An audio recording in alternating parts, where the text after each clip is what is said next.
Welcome क्रिएशनच्या आजच्या नवीन भागात तुम्हा सर्वांचे मनपूर्वक स्वागत। आज मी करणार आहे बिर्याणी, चिकन बिर्याणी। तर यासाठी मी काय काय साहित्य घेतलं ते पाहूया।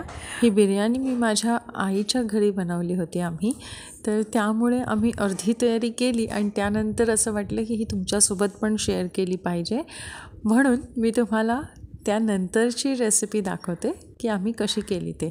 पण जर तुम्हाला याचा पूर्ण व्हिडिओ बघायचा असेल तर कमेंट बॉक्समध्ये नक्की सांगा, मी तुम्हाला हा पूर्ण व्हिडिओ पुन्हा करून दाखवेन। चला तर आता इथे पहा, मी चिकन रेडी केलेलं आहे। 1.5 किलो चिकन आहे, बासमती राईस आहे, अंडी घेतलेली आहेत, बटाट्याचे काप आहेत, कांदा आहे जो तळून घेतलेला आहे, तूप आणि कोथिंबीर आणि थोडंसं केशरचं दूध। पातेल्याला आधी आम्ही तूप लावून घेतलं, त्याच्यानंतर असे बटाट्याचे काप ठेवले। हे ठेवल्यामुळे काय होतं, बिर्याणी पातेल्याला लागत नाही।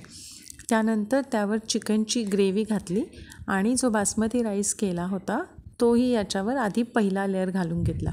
मग वरून केशर दूध घालून घेतलं, थोडंसं 1-2 चमचे पसरून घ्यायचं। मग आपण जे अंड्याचे बॉइल्ड एगचे काप करून ठेवले होते ते, त्याच्यानंतर कांदा बारीक चिरून तळून त्याचा आम्ही बरिस्ता करून घेतलं। बरिस्ताशिवाय रेसिपी होतच नाही कुठलीही बिर्याणीची, त्यामुळे बरिस्ता खूप महत्त्वाचा आहे। मग त्यानंतर कोथिंबीर घातली आणि वरतून चिकन 3-4 चमचे घालून वरती पुन्हा एकदा बासमती राईसचा थिन लेयर घालायचा आहे, जास्त राईस नाही घालायचं आहे आपल्याला।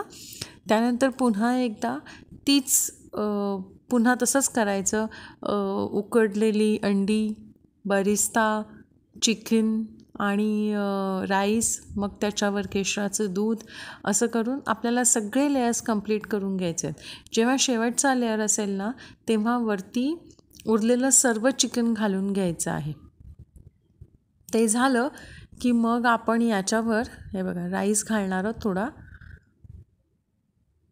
आता हा पूर्ण राईस यावर आपण घालून घेणार आहोत। असं आम्ही पूर्ण राईस याच्यावर घालून घेतला आहे। पूर्ण राईस घालून झाला की बरिस्ता घालायचा आहे, तूप, केशराचं दूध, असं आपण सर्व याच्यावर घालून घेणार आहोत परत एकदा। फायनल अगदी शेवटी त्याच्यावर बरिस्ता घालणार आहोत आणि त्याला एक स्मोकी फ्लेवरसाठी आम्ही त्याला कोळसा गॅसवर गरम करून घेतला आणि त्यावर तूप घालून त्याला एक छान स्मोकी फ्लेवर दिला।